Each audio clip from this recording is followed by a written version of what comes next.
नमस्कार, मैं हूं संजय शर्मा। आप देख रहे हैं 4PM न्यूज नेटवर्क।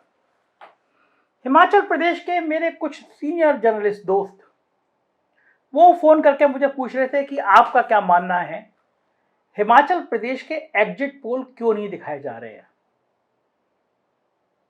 चुनाव आयोग ने बड़ी सफाई के साथ उन पर रोक क्यों लगाई। अरे भाई, जब हिमाचल का चुनाव अलग हुआ, गुजरात का बहुत देर बाद हो रहा है, तो दो राज्यों के चुनाव को आपस में कैसे जोड़ा जा सकता है।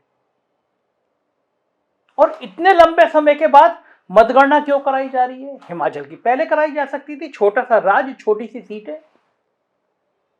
कौन है जो नहीं चाहता कि हिमाचल प्रदेश का सच सामने आ जाए।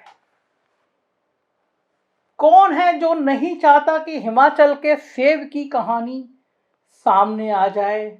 अडानी भैया का सेब कितनी गर्मी पैदा कर गया हिमाचल का चुनाव में, ये सब सामने ना आ जाए। चुनाव आयोग किसके इशारे पर काम कर रहा है और क्या कारण है कि गुजरात के चुनाव पे हिमाचल के एग्जिट पोल का असर पड़ सकता था, इसकी पड़ताल करूंगा मैं आज के वीडियो में। जरूर सुनिएगा और एक सहयोग आपसे, अगर आप लगातार सुनते रहते हैं हमको और मानते हैं हम गोदी मीडिया नहीं है, तो चैनल को सब्सक्राइब करिए। गुजरात में हमने 4PM गुजरात लॉन्च कर दिया है। जिस तरह आप 4PM यूपी के लिए आप सब्सक्राइब किए हैं, 4PM बिहार सब्सक्राइब किए, इसी तरह 4PM गुजरात करिए। और रोज रात को 9:15 पे लोग लाइव करते हैं, वो भी जरूर देखिएगा। अब बात करते हैं चुनाव आयोग की। भारत के चुनाव आयोग के कामकाज को आमतौर पर दो भागों में बांटा जाता रहा है। एक बहुत बढ़िया शेर एक बीच में मुझे याद आया कि मेरी जिंदगी दो हिस्सों में बटी है, एक जैसे ईसा के जन्म से पहले और एक ईसा के जन्म के बाद। ऐसी मेरी मोहब्बत दो हिस्सों में बटी है, एक तो उससे मिलने से पहले और एक तो उससे मिलने के बाद। बड़ा प्यार भरा एकदम मुझे मैं जब चुनाव आयोग की बात कर रहा था तो मुझे लगा बहुत गुस्से वाली बातें नहीं होनी चाहिए, तो मुझे प्यार भरा ये शेर याद आ गया, तो मैंने सोचा सुना दूंगा।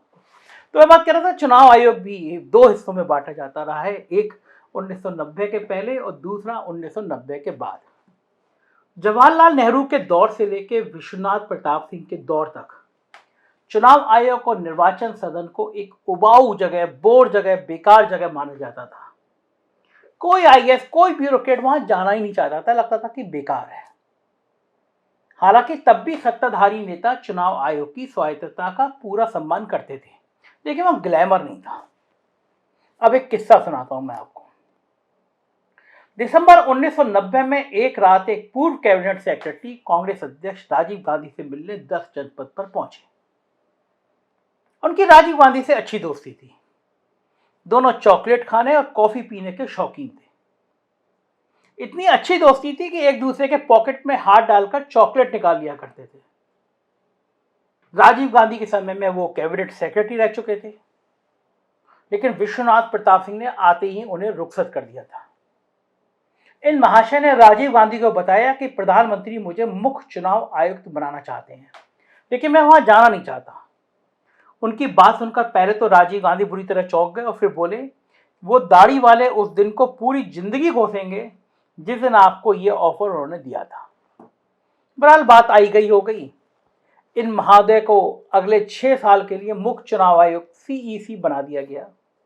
और फिर जो हुआ वो उन दाढ़ी वाले शख्स ने तो ज्यादा नहीं भोगा, लेकिन उनकी नेता बिरादरी के अधिकांश लोगों के लिए नए मुख्य चुनाव आयुक्त बुरा सपना बन गए।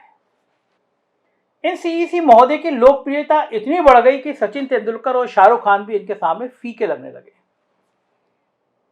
अब आप सोच रहे होंगे कि आखिर वो दाढ़ी वाले शख्स और उनके बनाए गए मुख्य चुनाव आयुक्त कौन थे, तो चलिए मैं आपको बता देता हूं। वो दाढ़ी वाले शख्स थे उस समय के प्रधानमंत्री चंद्रशेखर, और जिन्हें उन्होंने मुख्य चुनाव आयुक्त बनाया था उनका नाम था TN शेषन। शेषन ने आते तमाम राजनीतिक दलों की नींद उड़ा दी।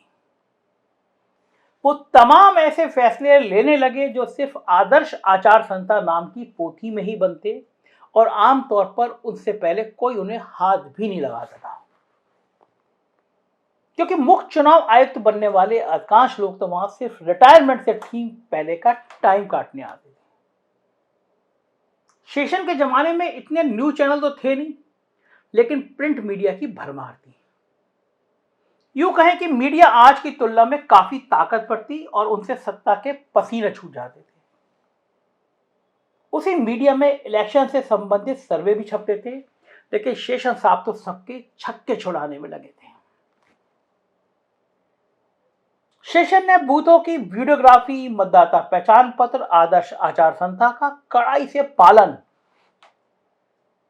अर्धसैनिक बलों की तैनाती और इन सब के साथ जो भी चुनाव, चाहे राज्यों के हों या लोकसभा के हों, एक साथ हो रहे हों, उन सबका कोई भी एग्जिट या ओपिनियन पोल जारी करने पर अंतिम दिन की वोटिंग खत्म होने तक रोक लगाने का नियम सख्ती से लागू करवाना शुरू कर दिया। शेषन के फरमान एक तरह से चुनावी कायदे कानून की जैसे गीता और बाइबल बन गया, यानी एक ऐसा नियम कानून जो शेषन के रिटायर होने के बाद भी जारी रहा। इन्हीं कायदे कानूनों को सख्ती से लागू करवाने के चक्कर में 2002 में गुजरात के तत्कालीन मुख्यमंत्री नरेंद्र मोदी जी और उस वक्त के मुख्य चुनाव आयुक्त जी.एम. लिंगदो के बीच वॉक युद्ध की नौबत आ गई थी, तू तड़ाक की नौबत आ गई थी। गुजरात दंगों के बाद के उन्मादी हिंदुत्व की सनक पर सवार तब लोगों को लिंगदो का पूरा नाम जेम्स माइकल लिंगदो बताते ताकि लोग उनका धर्म जान सके। लेकिन जब मोदी जी प्रधानमंत्री बन गए तो उसके बाद का चुनाव आयोग शायद अपनी संवैधानिक स्वायत्तता भूल गया और सरकार के अधीन एक ऐसे दफ्तर की तरह काम करना शुरू कर दिया कि जैसे उसका अस्तित्व ही नहीं है। याद रखिए, सुप्रीम कोर्ट, चुनाव आयोग और सीएजी ये तीनों सरकार के अधीन नहीं होते, लेकिन इस समय के जो हालात है उस पर कुछ भी कहना बेमानी है। अब तो लगता ही नहीं कि ये टी.एन. शेषन वाला चुनाव आयोग है। चुनाव आयोग ने कैसे गड़बड़ शुरू की, जरा मैं इसको भी बताता हूं, सुन लीजिए। परंपरा यह है कि 3 महीने के अंदर जहां कहीं भी चुनाव होने हैं उन सब राज्यों का, और यदि लोकसभा का भी चुनाव है तो उसका भी चुनाव एक साथ अनाउंस किया जाता है। एक साथ चुनाव प्रक्रिया को चुनाव आयोग खत्म करवाता है। पिछले साल आपने देखा होगा कि आसाम, बंगाल, केरल, तमिलनाडु, इन सबके चुनाव एक साथ घोषित हुए और एक साथ ही चुनाव प्रक्रिया संपन्न हुई। लेकिन इस बार जब चुनाव आयोग को गुजरात और हिमाचल प्रदेश का चुनाव संपन्न कराना था, तब चुनाव आयोग ने यह परंपरा तोड़ दी। पहले हिमाचल का चुनाव घोषित किया गया और उसके तकरीबन 2 हफ्ते बाद, ताकि प्रधानमंत्री जी गुजरात में कुछ और अनाउंसमेंट कर सकें, कुछ और फीते काट सकें, इसलिए बाद में घोषित किया गया। चुनाव आयोग की इस तरह की हरकत की चारों तरफ आलोचनाएं हुई, लेकिन क्या फर्क पड़ता है चुनाव को। चुनाव आयोग मुख्य चुनाव आयुक्त ने कहा कि हम तो एम्पायर हैं, लेकिन अब उनकी एम्पायरिंग पर लोगों का भरोसा उसी तरह से उठता जा रहा है जैसे कभी क्रिकेट में शकूर राणा जैसे पाकिस्तानी एम्पायर और डेरर हेयर जैसे ऑस्ट्रेलिया एम्पायर पर लोगों का भरोसा उठ गया था। अगर आप क्रिकेट के शौकीन हैं तो आप इन दोनों की कहानी जानते हैं। भाई, आखिर दोनों राज्यों के चुनाव की घोषणा एक साथ क्यों नहीं की गई, और जब एक साथ नहीं की गई तो काउंटिंग एक साथ क्यों करवाई जा रही है। आखिर हिमाचल के वोटर्स को 36 दिनों तक क्यों इंतजार करवाया जा रहा है। पेच कहानी में यही है।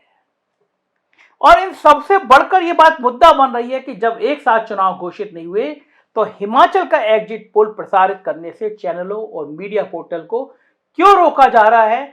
वैसे भी जब चुनाव आयोग को भी कुछ लोग गोदी आयोग ही मान रहे हैं, जिस तरह गोदी मीडिया इसी तरह गोदी आयोग मान ही रहे हैं, तो भला इन बेचारे गोदी मीडिया वालों से इतनी नाइंसाफी क्यों। उन्हें हिमाचल का एग्जिट पोल क्यों नहीं दिखाने दिया जा रहा। क्या हिमाचल में कुछ गड़बड़ है? क्या अहमदाबाद में साहब की सेवादारी को परीता लग सकता है? दरअसल लोग जानना चाहते हैं कि एक साथ चुनाव घोषित होने की दशा में लागू किया जाने वाला नियम अलग अलग चुनाव घोषित किए जाने की दशा में क्यों लागू किया जा रहा है। क्या सत्ताधारी दल का हितों को सुरक्षित रखना चुनाव आयोग का काम है, या लोकतंत्र को सुरक्षित रखना इसकी जिम्मेदारी है। इन सब गोदीगिरी के खेल से अब लोगों को लगने लगा है कि हिमाचल के वोटर्स ने साहब के साथ साथ 18 रुपये किलो सेब खरीदने वाले साहब के साहब को भी इतना बड़ा करंट लगा दिया है, जिससे आने वाले समय में सेब की मिठास दिल्ली की सत्ता को खटास का पुख्ता इंतजाम करने वाली है। लोग कह रहे हैं, चर्चा कर रहे हैं, सोशल मीडिया पे लिख रहे हैं कि साहेब को पता है कि हिमाचल में क्या होने जा रहा है और ये पत्ते खुल गए। अगर ये पिटारा खुल गया, ये गुजरात के चुनाव से पहले तस्वीर सामने आ गई, तो गुजरात का मामला गड़बड़ा जाएगा। गुजरात को समझ आ जाएगा कि अब देश में होने क्या वाला है। लिहाजा पिटारे को बंद रखा जाए। चुनाव आयुक्त हाजिर हैं, उद्योगपति हाजिर हैं, जो तुमको हो पसंद हम वही बात करेंगे। ये शहरी उद्योगपति भी, साहब के दो दोस्त भी और चुनाव आयुक्त भी निभाने को तैयार हैं। हम बताते रहेंगे सच। आप देखते रहिए 4 PM। हमारे बाकी चैनल सब्सक्राइब करिएगा, अपनी राय से अवगत कराइएगा। नीचे एक मेल आईडी है, मेल जरूर कीजिएगा। आपका प्यार हमारे लिए बहुत बड़ी पूंजी है, इसे बनाए रखिएगा। शुक्रिया, धन्यवाद, थैंक यू।